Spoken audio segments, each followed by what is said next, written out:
दोस्तों एलिगेशन और मिक्सचर के जो इंपॉर्टेंट टाइप्स हैं, देखिए उसमें सबसे इंपॉर्टेंट टाइप है दो घटकों को मिलाकर बना मिश्रण। उसके अलावा लाभ और हानि से संबंधित जो प्रश्न होते हैं उसमें हम लोग एलिगेशन का यूज करते हैं। ठीक है, दो से अधिक घटकों का मिश्रण, जब दो से अधिक उसमें एलिमेंट्स मिलाए जाते हैं तब उसमें यूज किया जाता है। प्रतिस्थापन रिप्लेसमेंट में यूज करते हैं, जब एक ही चीज को निकाला जाता है उसकी जगह दूसरी चीज को मिलाया जाता है और वो प्रक्रिया कई बार की जाती है तो वो रिप्लेसमेंट में आता है, प्रतिस्थापन में। एवरेज से रिलेटेड बहुत सारे इसमें इस टाइप में एवरेज से रिलेटेड क्वेश्चंस होते हैं जिसमें वेटेड एवरेज निकाल के हम लोग सॉल्व करते हैं। ठीक है, उसके अलावा एलिगेशन का जो सबसे अच्छा यूज होता है साधारण ब्याज और चक्रवृद्धि ब्याज से संबंधित प्रश्नों में भी इसका बहुत ज्यादा यूज होता है। तो ये इंपॉर्टेंट टाइप्स है। तो आज जो है हम लोग दो घटकों को मिलाकर बना मिश्रण, लाभ और हानि से संबंधित और रिप्लेसमेंट वाले क्वेश्चंस को इसमें करेंगे। उसमें मैंने हर तरह के टाइप के क्वेश्चंस लिए हुए हैं, जो प्री के टाइप के भी, मेंस वाले भी, है ना। तो उससे आपको काफी हेल्प मिलेगी। और बाकी जो तीन टॉपिक हैं उसको हम लोग नेक्स्ट वीडियो में कवर करेंगे। अब देखिए टाइप 1 है दो घटकों को मिलाकर बना मिश्रण, मिक्सचर ऑफ टू एलिमेंट्स। देखिए दो जो मिश्रण होते हैं ना, ये दूध पानी तो होता है, ये सबसे कॉमन टाइप है दूध और पानी। पर दूध पानी के अलावा भी बहुत सारी चीजें इसमें हो सकती हैं। ठीक है, जैसे मिश्र धातुएं हो सकती हैं, सोना, तांबा। ठीक है, आपका एल्कोहल हो सकता है, एल्कोहल और पानी हो सकता है, एसिड पानी हो सकता है। ठीक है, ऐसे करके कोई भी दो चीजें ये ले सकता है जो आपस में मिश्रण करते हैं। शरबत पानी हो सकता है, ऐसे करके कुछ भी ले सकता है। ठीक है, तो ये होता है, इसमें सब पे कॉन्सेप्ट वही लगता है। ठीक है, और इसमें देखिए कुछ बातें बड़ी ध्यान रखनी होती हैं। पहला तो ये कि जैसे मान लीजिए कि दो बर्तन दिए हुए हैं और उनकी क्षमता, जैसे मान लीजिए दो बर्तन ए और बी दिए हुए हैं, इनकी जो कैपेसिटी है, ठीक है, जो कैपेसिटी जो क्षमता है वो समान है दोनों बर्तन की। और जैसे इसमें दूध और पानी का ही लेके चलते हैं, दूध और पानी में का रेशियो जो है वो 3:2 का है पहले बर्तन में, दूसरे में 4:1 है। ठीक है, अब यहाँ पे देखेंगे तो कुल भाग जो है बराबर है, 3 तो 5 भाग इसमें भी है, 5 भाग इसमें भी है। तो इसमें क्या है, ये आपका मिल्क हो गया और ये वाटर हो गया, सेम इसमें भी मिल्क और ये वाटर हो गया। तो जो नया मिश्रण बनेगा उसमें मिल्क और वाटर का रेशियो दोनों को जो ऐड कर देंगे, 4 और 3 7 और 2 और 1 3, ये डायरेक्ट आप ऐड कर देंगे तो यही आपका नया मिश्रण का रेशियो आ जाएगा दूध और पानी का। इन केस अब मान लीजिए अगर दोनों के कुल भाग बराबर नहीं है तब कैसे करेंगे। अब इसी में अगर मान लीजिए इसको 4:7 कर देते हैं और दूसरे वाले को 3:5 कर देते हैं। ठीक है, अब यहाँ पे क्या है, देखिए 7 और 4 11 भाग हो गया, 5 और 3 8 भाग हो गया। अब कुल भाग बराबर नहीं है तो क्या करेंगे, 11 का ऊपर वाले में गुणा कर देंगे और 8 का इधर वाले में गुणा कर देंगे। ठीक है, तो अब ये इसका जो है रेशियो हमारा कुल भाग जो है वो बराबर हो जाएगा, 8 चौके 32 और 8 सते 56। ठीक है, दूसरे में 11 तियां 33 और 11 पचे 55। अब कुल भाग अगर देखते हैं तो 50 30 80 86 2 88 और 50 30 80 और 85 2 3 88, 88 का रेशियो कुल भाग जो है वो बराबर हो गया दोनों का। अब यहाँ पे दूध और पानी का रेशियो हमारा मिल जाएगा जो नया मिश्रण है। तो दूध हो जाएगा इसमें 30 30 60 3 63 2 65 और पानी हो जाएगा 50 50 100 106 और 111। ठीक है, 65 और 111 का रेशियो हो जाएगा। ठीक है, ये तो दूसरा हो गया। और तीसरा ये है, ये बहुत इंपॉर्टेंट पॉइंट है कि मान लीजिए अगर दो बर्तन में दूध और पानी का रेशियो दिया हुआ है, अगर वाटर कांस्टेंट है, ठीक है, और दूध की मात्रा बढ़ रही है, ठीक है, वाटर कांस्टेंट है, वाटर जो है वो कांस्टेंट है और मिल्क अगर बढ़ रहा है, मिल्क अगर बढ़ रहा है तो उस केस में क्या करते हैं कि वाटर को हम कांस्टेंट करके मिल्क पे ही फोकस करते हैं, मिल्क को ही हम देखते हैं कि कितनी उसमें मात्रा बढ़ रही है। ठीक है, वाटर का जो भी हमारा उसमें रेशियो होता है उसको हम बराबर कर लेते हैं। सेम हम मिल्क में भी करते हैं कि मिल्क जो है कांस्टेंट है और पानी बढ़ रहा है, पानी बढ़ रहा है, तो उस केस में क्या करेंगे कि मिल्क को हम कांस्टेंट कर लेंगे। ठीक है, मिल्क और रेशियो को देखेंगे कि कांस्टेंट है कि नहीं है, मतलब दोनों में सेम है कि नहीं है, और उसके बाद वाटर पे हम लोग पूरा फोकस करके फिर उसमें वाटर का हम लोग चेंज देखेंगे कि वाटर में क्या चेंज हो रहा है। तो ये बड़ा ध्यान रखना होता है क्योंकि टाइप 1 में पहला तो इस तरह के क्वेश्चंस बनते हैं, 14 लीटर दूध जिसका मूल्य 5.40 रुपए प्रति लीटर है में कितना पानी मिलाया जाए ताकि मिश्रण का मूल्य 4.20 रुपए प्रति लीटर हो जाए। तो देखिए 14 लीटर दूध है, जो मिल्क है, मिल्क और वाटर, मिल्क का प्राइस दिया हुआ है 5.40 और एवरेज प्राइस दिया हुआ है कि मिश्रण का जो मूल्य है, वो जो मिश्रण का मूल्य होता है वो एवरेज प्राइस होता है, तो 4.20। वाटर का प्राइस नहीं दिया है, तो देखिए वाटर का प्राइस हमेशा 0 माना जाता है। अगर प्राइस अलग से कुछ नहीं दिया है तो वाटर का प्राइस हमेशा 0 लेंगे, क्योंकि पानी का पैसा तो लगता नहीं है ना। ये मान के चलते हैं कि पानी का पैसा नहीं लग रहा है, अगर वो बिस्लरी वाटर या कुछ ऐसा अगर नहीं ले रहा है तो ठीक है, नॉर्मल वाटर है, तो इस पर एलिगेशन लगा देंगे। ठीक है, एलिगेशन का देखिए फार्मूला भी होता है, फार्मूला भी लगा सकते हैं, पर ये ज्यादा फास्ट मेथड होता है फार्मूला लगाने की तुलना में। ठीक है, तो 5.40 माइनस 4.20 ये कितना हो जाएगा, 1.20। ठीक है, और 4.20 ये 4.2 ही रहेगा, पॉइंट से पॉइंट कट जाएगा, है ना। ये 12 हो गया, 6 सत्ते 42 और 6 दूनी 12, मतलब मिल्क और वाटर का जो रेशियो है वो 7 और 2 का रेशियो आ गया। ठीक है, अब 7 भाग, अब क्योंकि देखिए दूध पूछ रहा है कि पानी कितना मिलाया जाए, पर दूध दिया हुआ है कि जो 7 यूनिट है वो कितने के बराबर है, 14 लीटर दूध दिया हुआ है, 14 लीटर के बराबर है, तो 1 यूनिट निकल आएगा हमको, 1 यूनिट बराबर 2 लीटर हो जाएगा।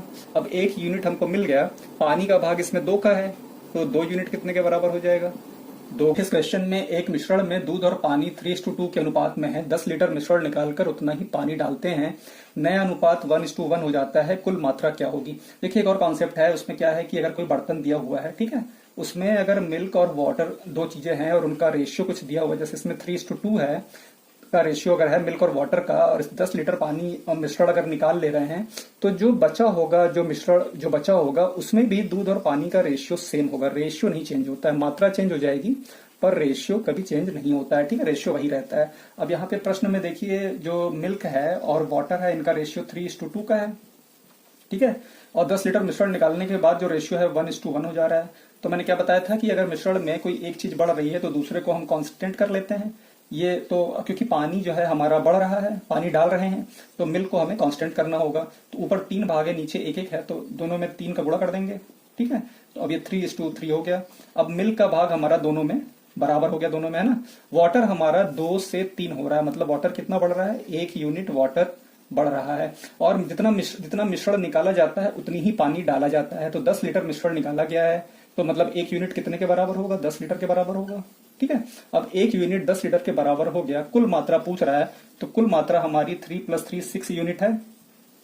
तो 1 यूनिट अगर 10 लीटर के बराबर है तो 6 यूनिट कितने के बराबर होगा, 6 × 10 बराबर 60 लीटर के होगा। टाइप 1 में इस तरह के भी क्वेश्चंस पूछे जाते हैं। एक बर्तन में 80 लीटर मिश्रण है जिसका अनुपात 3:1 है, दूध और पानी का रेशियो है 3:1। 2:1 का अनुपात प्राप्त करने के लिए कितना पानी मिलाना होगा। देखिए यहाँ पे रेशियो दिया हुआ है और पानी का क्वांटिटी पूछ रहा है। तो पहले तो ये देखेंगे इसमें कि जो अनुपात दिया हुआ है, मिल्क और वाटर का रेशियो दिया हुआ है 3:1 का। ठीक है, और इसको चाहिए 2:1 का, इसको चाहिए रेशियो। ठीक है, इसमें पानी मिला रहा है। तो देखिए एक बात तो पता चल रही है कि पानी जो है मिला रहा है, पानी चेंज हो रहा है, पर मिल्क नहीं चेंज हो रहा है। मिल्क का जो क्वांटिटी है वो वही रह रहा है, पानी चेंज हो रहा है। तो इसमें क्या करेंगे, हम मिल्क के भाग को बराबर कर लेंगे। तो ऊपर वाले में गुणा कर देंगे 2 का और नीचे वाले में गुणा कर देंगे 3 का। तो इससे मिल्क का भाग बराबर हो जाएगा। तो अब मिल्क का रेशियो कितना हो जाएगा, 6। ठीक है, मिल्क और वाटर यहाँ लिख लेते हैं। मिल्क और वाटर, मिल्क हो जाएगा 6 भाग और वाटर हो जाएगा आपका 2 भाग, है ना। 2 का दोनों में गुणा हो जाएगा, 3 में और इसमें। और जो नया रेशियो था वो कितना हो जाएगा, 6 इसमें और इसमें हो जाएगा 3। 6:3 का रेशियो आ गया। ठीक है, हमने दोनों में गुणा कर दिया, इंटू ये 2 यहाँ भी कर लीजिए और यहाँ पे कर लीजिए, दोनों में गुणा होगा ना, तभी तो कैंसिल होगा ये। अब देखिए मिल्क का रेशियो बराबर हो गया, मिल्क का भाग बराबर हो गया। वाटर जो है 2 से 3 हो रहा है, मतलब कितना यूनिट बढ़ रहा है, वाटर 1 यूनिट बढ़ रहा है। अब 1 यूनिट की हमको वैल्यू निकालनी है। तो 80 लीटर मिश्रण था, बर्तन में 80 लीटर मिश्रण था, मतलब ये जो शुरू में भाग कितना था, 8 भाग जो था, 8 यूनिट, वो कितने के बराबर थी, 80 लीटर के बराबर थी। तो इससे हमको 1 यूनिट का वैल्यू पता चल जाएगा। 1 यूनिट बराबर 8 दहा में 80, 10 लीटर। ठीक है ना, 1 यूनिट 10 लीटर के बराबर है। अब क्योंकि पानी जो है वो 1 यूनिट ही बढ़ रहा है, तो 1 यूनिट बराबर 10 लीटर के है, तो पानी कितना बढ़ रहा है, 10 लीटर बढ़ रहा है पानी। ठीक है, अब देखिए ये एसएससी सीजीएल में पूछा गया प्रश्न है। एक डेयरी किसान के डिब्बे में 6 लीटर दूध है, उसकी पत्नी उसमें कुछ पानी इस प्रकार से मिलाती है कि दूध और पानी 4:1 के अनुपात में हो जाता है। किसान को उसमें कितने लीटर दूध मिलाना चाहिए कि दूध और पानी 5:1 के अनुपात में हो जाए। देखिए अब आपको समझ में आ रहा होगा कैसे करना है। दूध जो है, मिल्क और वाटर का रेशियो दिया हुआ है कि 4:1 के अनुपात में हो जाता है जब पानी मिलाती है तो।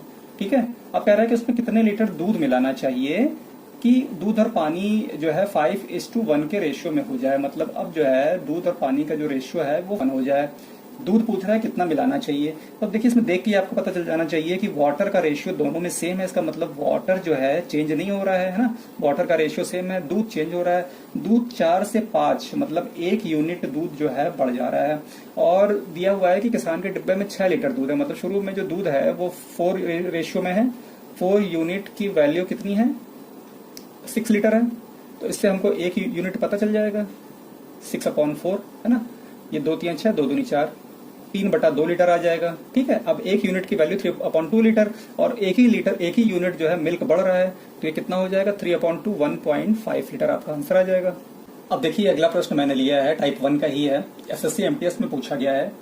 समान क्षमता वाले 2 पात्र जो पूरी तरह से भरे हुए हैं उनमें दूध और पानी का मिश्रण क्रमशः 5:1 और 6:5 के अनुपात में है।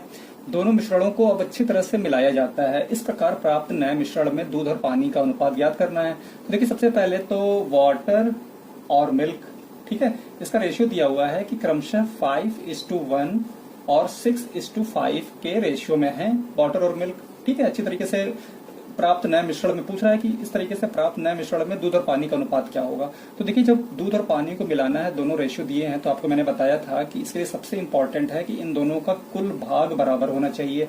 तो ऊपर अगर देखते हैं तो 5 और 1 6 भाग है, और नीचे 6 और 5 11 भाग है। तो ये आपस में मिल तो सकते नहीं है, क्योंकि दोनों आपस में कुल भाग जब तक कुल मात्रा बराबर नहीं होगी तब तक ये मिल नहीं सकते हैं। तो इसलिए क्या करेंगे, 11 का ऊपर वाले में गुणा कर देंगे और 6 का नीचे वाले में गुणा कर देंगे। तो नया मिश्रण जो बनेगा उसमें मिल्क और वाटर का रेशियो कितना होगा, 11 का ऊपर कर देंगे तो 11 × 5 = 55 और 11 एकम 11 है ना, 11 का दोनों में गुणा हो जाएगा। ऐसे ही 6 का दोनों में गुणा हो जाएगा तो 6 × 36 और 6 × 5 = 30। अब जो है हमको नया मिश्रण बन गया हमारा। अब देखिए कुल भाग बराबर हो गया ना, 50 10 60 5 65 1 66, और यहाँ पे 30 30 60 और 6 66 दोनों के भाग बराबर हो गए। तो अब क्या हो जाएगा, नए मिश्रण में वाटर कितना हो जाएगा, वाटर और मिल्क पूछा है तो वाटर हो जाएगा आपका 6 5 11 5 3 8 1 9 91, और मिल्क हो जाएगा 1 और 4 91 और 41 का रेशियो आ जाएगा। अब देखिए अगला टाइप है प्रॉफिट एंड लॉस का, जो क्वेश्चंस होते हैं मिक्सचर एलिगेशन में वो कैसे करते हैं। तो देखिए प्रॉफिट एंड लॉस वाले, लाभ और हानि वाले जो भी प्रश्न होते हैं ना, इसमें 2 चीजें ध्यान रखनी होती हैं। पहला तो ये कि प्रश्न में क्या दिया हुआ है। अगर सीपी दिया हुआ है, कॉस्ट प्राइस अगर दिया हुआ है, क्रय मूल्य अगर ये दिया हुआ है, तो इसको हम लोग एवरेज प्राइस मान लेते हैं कि ये एवरेज प्राइस है। ठीक है, क्योंकि हमें पर यूनिट कॉस्ट निकालनी होती है, तो सीपी को ही एवरेज प्राइस मान लिया जाता है। ठीक है, और दूसरा इसमें सबसे इंपॉर्टेंट पॉइंट होता है कि अगर मान लीजिए सेलिंग प्राइस दिया हुआ है और प्रॉफिट दिया हुआ है, तो जब भी हम इसको सॉल्व करेंगे ना एलिगेशन लगा के, तो इसमें क्या करेंगे कि हम इसको कॉस्ट प्राइस निकालेंगे, सीपी निकालेंगे। एसपी पे डायरेक्ट एलिगेशन नहीं लगता है, सीपी पे लगता है। तो सीपी पे हम इसको जो है कॉस्ट प्राइस निकाल के उसके बाद जो है फिर आगे हम उस पर अगला जो प्रोसेस होगा उस पर हम लगाएंगे। तो जैसे सीपी का फॉर्मूला आपको पता ही है, selling price upon 100 plus profit percent into 100 होता है। और नॉर्मली क्वेश्चंस में सेलिंग प्राइस और प्रॉफिट दिया होता है ना, रेशियो वगैरह पूछता है कि किस रेशियो में मिलाया जाए, वो क्वेश्चंस हम करेंगे तो उसमें समझ में आ जाएगा आपको। तो ये जो 2 चीजें इसमें ध्यान रखनी होती है कि पहला तो सीपी को हम एवरेज प्राइस मान के सॉल्व करते हैं, और दूसरा ये कि जब भी सेलिंग प्राइस और प्रॉफिट दिया होता है तो हमेशा सीपी इस फॉर्मूले से निकाल के और उसके बाद फिर एलिगेशन लगाया जाता है। तो चलिए इस पर क्वेश्चन करते हैं। देखिए टाइप 2 में प्रॉफिट एंड लॉस वाले क्वेश्चन में इस तरह के क्वेश्चन काफी आते हैं एग्जाम में। एक व्यापारी के पास 6 क्विंटल चीनी थी, इसमें से उसने कुछ चीनी 7% लाभ पर तथा शेष 17% लाभ पर बेची। सारी चीनी पर उसे 11% का लाभ हुआ। ज्ञात कीजिए उस पर 7% लाभ पर कितनी चीनी बेची। देखिए दो लाभ दिए हुए हैं, 7% और 17%। उनका एवरेज लाभ भी दिया हुआ है कि 11% का लाभ हुआ, तो 7% लाभ पर कितनी चीनी बेची ये पूछ रहा है। तो हम लोग आराम से निकाल सकते हैं इसको। पहला जो है 7% लाभ है और दूसरा लाभ 17% है। एवरेज लाभ 11% का दिया हुआ है, इससे हम 7% और 17% का रेशियो निकाल लेंगे, है ना। तो कितना हो जाएगा, 11 7 4 और 11 17 6, तो 2 3 6 और 2 दूनी 4, 3:2 का रेशियो आ गया। ये 7% वाला है और ये 17% वाला है। ठीक है, अब उसने पूछा है कि 7% लाभ पर कितना बेचा, तो 7% वाले का भाग 3 है। टोटल कितना भाग है, 5 भाग है। इंटू टोटल चीनी कितनी थी, 6 क्विंटल थी, 5 से डिवाइड कर देंगे, 1.2 और 12 3 36, 3.6 क्विंटल जो है उसने चीनी जो है बेची। अब देखिए टाइप 2 में अगला क्वेश्चन है, ये एसएससी सीएचएसएल में पूछा गया था। ₹23 प्रति किलोग्राम गेहूं को ₹14 प्रति किलोग्राम गेहूं के साथ किस अनुपात में मिलाया जाए ताकि मिश्रण को ₹20 प्रति किलोग्राम पर बेचने पर 25% का लाभ हो। देखिए मिश्रण कर रहा है और दो प्राइस दिया हुआ है, ₹23 और ₹14, ठीक है। सेलिंग प्राइस यहाँ पे दी है, सेलिंग प्राइस ₹20 है। तो जब विक्रय मूल्य दिया होता है तो सबसे पहले क्या करते हैं, कॉस्ट प्राइस निकाल लेते हैं। तो सीपी बराबर एसपी ₹20 है, 20/100 प्लस प्रॉफिट परसेंट 25 का है, 25% प्रॉफिट है तो इसको सॉल्व कर लेंगे। 125 इंटू 100 हो जाएगा ये, है ना, इंटू 100। 25 25 125, 25 चौके 100 और 5 चौके 20। ये ₹16 जो है हमारी सीपी कॉस्ट प्राइस आ गई, ₹16। अब इस पे हम एलिगेशन लगा देंगे। पहला प्राइस जो है वो ₹23 है, क्योंकि रेशियो पूछ रहा है तो रेशियो जो है आपका पहला 23 है और दूसरा ₹14 प्रति किलोग्राम है। सीपी मिल गया हमको ₹16। सीपी जो है एवरेज प्राइस होता है, मान लेते हैं इसको, है ना। तो ये 16 हो गया, एलिगेशन लगा देंगे। 23 - 16 7 और 16 - 14 2, तो 2:7 का रेशियो आ जाएगा हमारा। देखिए टाइप 2 का एक और क्वेश्चन है ये। एक व्यक्ति को 42 पैसे प्रति किलोग्राम की दर से कितने किलोग्राम नमक को 24 पैसे प्रति किलोग्राम की दर से 25 किलोग्राम नमक से मिलाना चाहिए ताकि वह मिश्रण को 40 पैसे प्रति किलोग्राम की दर से बेचकर लागत पर 25% लाभ प्राप्त कर सके। देखिए इसमें भी साफ साफ पता चल रहा है कि सेलिंग प्राइस दिया हुआ है, मिश्रण का क्वेश्चन नहीं है ना। तो सेलिंग प्राइस जो है वो आप पहले सेलिंग प्राइस जो है वो कितना है, 40 पैसे है। तो सबसे पहले तो हम सीपी निकालेंगे क्योंकि प्रॉफिट परसेंटेज भी दिया हुआ है। तो ये हो जाएगा 40/100 प्लस 25, है ना, 125 इंटू 100। तो 25 25 125, 25 चौके 100, 5 8 40। ये ₹32 हमको सीपी मिल गया, ठीक है। ₹32 सीपी मिल गया। तो अब इस पे जो है हम एलिगेशन लगा देंगे। सस्ता वाला जो है वो 24 पैसा है, महंगा वाला जो है वो 42 पैसे है और एवरेज प्राइस हमको ₹32 मिल गया है, कॉस्ट प्राइस ये 32। इससे हमको रेशियो मिल जाएगा, है ना। अब 24 और 32 का हो गया आपका 8 का अंतर और 32 और 42 का हो गया 10 का अंतर। 2 से कटेगा तो काट देंगे 5 और 4। 5 और 4 का रेशियो आ गया। 5 जो है सस्ता है और 4 जो है वो महंगे का रेशियो है। ये रेशियो हमको मिल गया। अब क्योंकि हमसे पूछा हुआ है कि 24 पैसे प्रति किलोग्राम की दर से 25 किलोग्राम नमक से मिलाना, कितने किलोग्राम नमक को मिलाना चाहिए। तो जो 25 किलोग्राम जो नमक है वो 24 पैसे वाला है, जो 24 पैसा जो सस्ता वाला है उसकी क्वांटिटी दी है। मतलब 5 रेशियो जो है वो कितने के बराबर है, 25 किलो के बराबर है। इससे हमको एक 25 रेशियो, एक रेशियो मिल जाएगा हमको। 5 × 25 5 किलो के, है ना, एक रेशियो 5 किलो के। अब क्योंकि हमें महंगा वाला पूछा है कि 42 पैसे प्रति किलोग्राम की दर से कितना नमक मिलाना है, तो महंगा वाला निकाल लेंगे। ये 4 रेशियो है, तो 4 × 5 बराबर 20 kg आ जाएगा आंसर। देखिए टाइप 3 है रिप्लेसमेंट, जिसको प्रतिस्थापन बोलते हैं, है ना। इसमें क्या होता है कि जैसे कोई कंटेनर है, एक कंटेनर ले लेते हैं, इसमें मान लीजिए दूध भरा हुआ है। दूध भी हो सकता है, इथेनॉल भी हो सकता है, कुछ भी हो सकता है लिक्विड में, है ना। मान लीजिए दूध भरा हुआ है, तो इसमें क्या करता है कि दूध की कुछ मात्रा निकाल के उसको पानी से रिप्लेस किया जाता है, ठीक है। पानी से उसको रिप्लेस करते हैं और जितना दूध निकाला जाता है उतना ही पानी भरा जाता है। इसको कई बार भरा जाता है, 1 बार भर सकते हैं, 2 बार भर सकते हैं, 3 बार भर सकते हैं। मतलब जितनी बार प्रश्न में दिया होगा उतनी बार ये भरा जाता है। तो इसमें कई तरीके से क्वेश्चन बनते हैं, जैसे या तो दूध और पानी का रेशियो पूछ देगा, या फिर पानी की मात्रा पूछ देगा, या फिर दूध की मात्रा पूछ देगा। तो अलग अलग तरीके से क्वेश्चंस पूछे जाते हैं। हम लोग आगे करेंगे कि कैसे इनको सॉल्व करना है। देखिए टाइप 3 का ये पहला प्रश्न है। एक बर्तन में 125 लीटर दूध है। बर्तन में से 25 लीटर दूध निकाल लिया गया और उसकी जगह पानी डाल दिया गया। फिर 25 लीटर मिश्रण निकाला गया और उसकी जगह फिर से पानी डाल दिया गया। यह प्रक्रिया 3 बार दोहराई गई। अब बर्तन में कितना दूध बचा है। देखिए प्रश्न देख के आपको समझ में आ जाएगा कि रिप्लेसमेंट वाला प्रश्न है मिक्सचर का। देखिए इसमें कैसे करते हैं, टोटल जो दूध दिया होता है, लिक्विड दिया होता है, 125 लीटर दूध है। इसमें से 25 लीटर दूध निकाल ले रहा है, तो उसको फ्रैक्शन में 25/125 लिख सकते हैं। कट जाएगा 25 से 125, 1/5 हो जाएगा, ठीक है। अब 25 लीटर दूध निकाल लिया तो शेष दूध कितना बचा, शेष दूध निकाल लेंगे। तो ये 1 - 1/5 हो जाएगा। ये 4/5 जो है शेष दूध बचा है। अब प्रक्रिया जितनी बार दोहराई जाती है, ठीक है, जैसे 4/5 जो आ गया आपका, अगर प्रक्रिया जैसे यहाँ पे 3 बार दोहराई गई है तो पावर 3 कर देंगे। अगर 2 बार होता तो पावर 2 कर देते हैं, ठीक है। अब पावर 3 कर दिया तो 4 का क्यूब 64 हो जाएगा और 5 का क्यूब 125 हो जाएगा, ठीक है। कट तो रहा नहीं भाई आपस में, तो 64 और 25 हो जाएगा। अब पूछ रहा है कि उसकी बर्तन में कितना दूध बचा है। अब देखिए मिश्रण है, ये जो नीचे वाला भाग होता है ये टोटल मिक्सचर है और ऊपर वाला भाग जो है दूध है। अब इसमें क्वेश्चन क्या है, कई तरीके से, जैसे इसमें तो पूछा है कि कितना भाग दूध है, तो डायरेक्ट हम जो दूध, टोटल दूध जो था 125 इंटू ये जो हमारा आया है 64/125 कर देंगे, ठीक है। कट जाएगा, तो ये 64 लीटर हमारा दूध आ जाएगा। लेकिन इसमें क्या है कि देखिए कभी कभी क्या होता है, पूछ देता है कि दूध और पानी का अनुपात बताइए।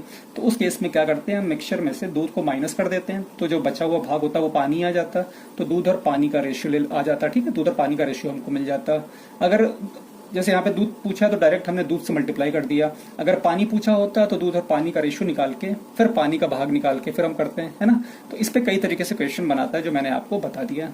ठीक है, तो पहला तो ये है भी, और आगे देखते हैं। देखिए अगला क्वेश्चन है सीजीएल टियर 2 में आया था। एक ड्रम में 80 लीटर इथेनॉल है। इस तरल पदार्थ के 20 लीटर निकाल दिए जाते हैं और उसे पानी से बदल दिया जाता है। इस मिश्रण का 20 लीटर फिर से निकाला जाता है और इसे पानी से बदला जाता है। तो अब ड्रम में कितना पानी मौजूद है। तो देखिए 80 लीटर जो इथेनॉल है उसमें से 20 लीटर निकाला जा रहा है, तो इसको 20/80 लिख सकते हैं। 80 में से 20 निकाला है ना, तो ये 1/4 हो गया। तो शेष इथेनॉल निकाल लेंगे, शेष भाग कितना हो जाएगा, 1 में से माइनस कर देंगे, 1 - 1/4 बराबर 3/4 हो गया। ठीक है, अब क्योंकि जो प्रक्रिया है उसको 2 बार दोहराया जा रहा है, तो 3/4 के पावर 2 हो जाएगा। ये 9/16 हो जाएगा। 16 क्या होता है, मिक्सचर है, और 9 क्या है, इथेनॉल है। अब क्योंकि पूछ रहा है कि ड्रम में पानी कितना है, तो इथेनॉल और मिक्सचर दिया हुआ है, तो इससे हमको वाटर निकल आएगा। वाटर हो जाएगा 16 - 9 बराबर 7। तो इथेनॉल और वाटर का रेशियो हमको मिल गया 9 और 7 का। ठीक है, अब क्योंकि वाटर हमको पूछ रहा है कि ड्रम में कितना पानी मौजूद है, तो वाटर का भाग कितना है, 7, बट टोटल भाग 16 इंटू इथेनॉल। 80 लीटर इथेनॉल था, 80 में निकाल लेंगे, 16×5 = 80। 16×5 = 80, तो ये 35 लीटर जो है पानी था। देखिए नेक्स्ट क्वेश्चन है ये। एक कंटेनर में 60 लीटर दूध है। इस कंटेनर से 4 लीटर दूध निकाला जाता है और पानी से बदल दिया जाता है। यदि इस प्रक्रिया को 3 बार दोहराया जाता है तो कंटेनर में दूध की मात्रा कितनी बच जाती है।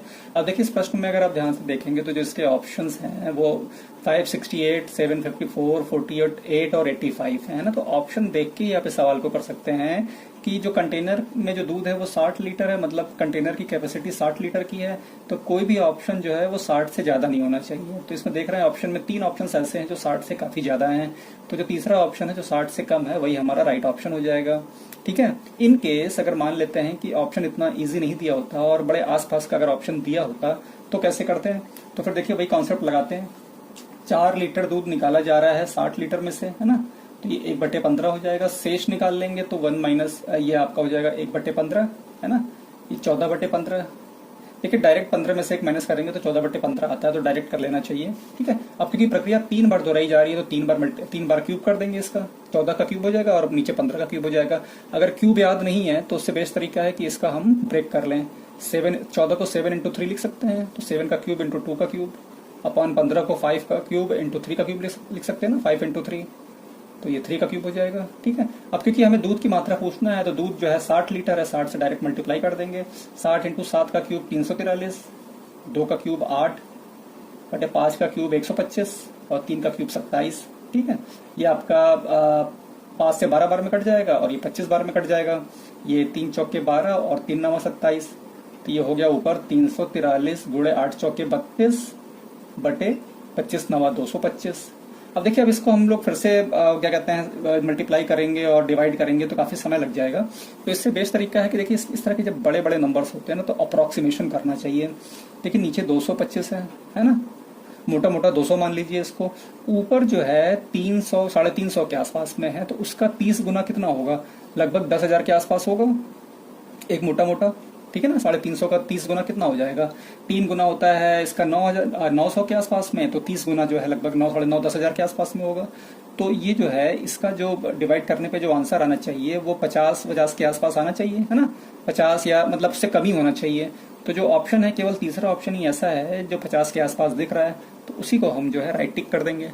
ठीक है, एक तो तरीका ये है, और दूसरा तरीका ये है, एक तरीका इस और लगा सकते हैं। अगर मान लीजिए कि बहुत टिपिकल कैलकुलेशन आ जाती है, तो 60 लीटर दूध है, ठीक है, 4 लीटर दूध निकाला जाता है।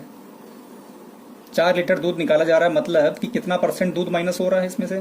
पहले तो 4 लीटर निकाला गया तो 56 लीटर बचा एक बार, ठीक है, और 60 से 4 लीटर निकाला जा रहा है, मतलब 4 अगर 6 से भाग देंगे 4 में तो 6 × 36 6.6 के आसपास आएगा, मतलब 6.66% दूध निकाला जा रहा है। तो 3 बार प्रक्रिया की जा रही है। पहली बार 4 लीटर निकाला तो 56 लीटर हुआ, दूसरी बार निकालेगा 56 माइनस 6.6%, फिर से कर देंगे। तो फिर अप्रोक्सीमेशन करेंगे, 6×25 जैसा कि 36 लगभग 3.5 के आसपास निकल जाएगा इसमें से दूसरी बार में। तो 56 में से 3.5 गया तो ये लगभग 52.5 आ जाएगा। फिर 6.6% निकलेगा, है ना। तो 6×25 वही 3.2 के आसपास फिर निकल जाएगा ये। तो अब कितना बच जाएगा तीसरी बार में, 52 में से 3 माइनस करेंगे तो 49 के आसपास समथिंग। तो उसी के आसपास का देखिए वही ऑप्शन है, 48.78 आ जाएगा। ठीक है, ये तब करेंगे जब कैलकुलेशन आपको लगे कि काफी टिपिकल है, इसमें काफी समय वेस्ट होगा, तो ये सबसे बेस्ट तरीका है।